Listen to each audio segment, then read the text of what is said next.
ilikuwa na changamoto kubwa ya aidha kutoa udhuru wa kutoshiriki au kushiriki, na ilikuwa na sababu mbili kubwa. Moja, nilikuwa nimemaliza utumishi wangu TFF nikiwa mtendaji mkuu baada ya miaka 8, na katika kipindi changu nilifanya marekebisho makubwa sana ya uendeshaji wa mpira wa miguu kwenye nchi na kuweka kwenye standard ambayo ni kubwa. Kwa hiyo niliona kwamba baada ya miaka 8 ni vizuri nipumzike utumishi wa mpira wa miguu na kwenda kwenye changamoto nyingine. Lakini cha pili ni hofu yangu baada ya kazi kubwa ambayo nilifanya kwa miaka 8 kuja kwenye klabu alafu iharibu kile ambacho nimekuwa nakiamini kwa muda wote.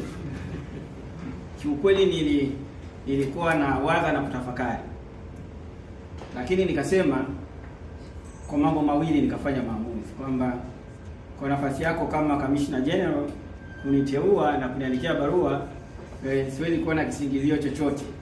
Lakini cha pili ni kwa nia ambayo ulionyesha ya kuanzisha timu hii. Ni nadra sana kwa taasisi kubwa ya serikali kama taasisi hii kuanzisha timu ya mpira wa miguu, na wakati wa mchakato wa kuanzisha timu hii bado nilikuwa niko ofisini, na naamini nilifanya maamuzi magumu. Wakati timu hii inakamilisha usajili wake, ratiba ilitakiwa endelee kusoma Tabora United, lakini nilikuwa na siku 5 kabla ya kuondoka ofisini, nikasema kwa kile ambacho ulidhamiria na kukiamua, tubadilishe jina la timu na kuwa TRA. Nikatoa approve hiyo. Kwa hiyo nakuhakikishia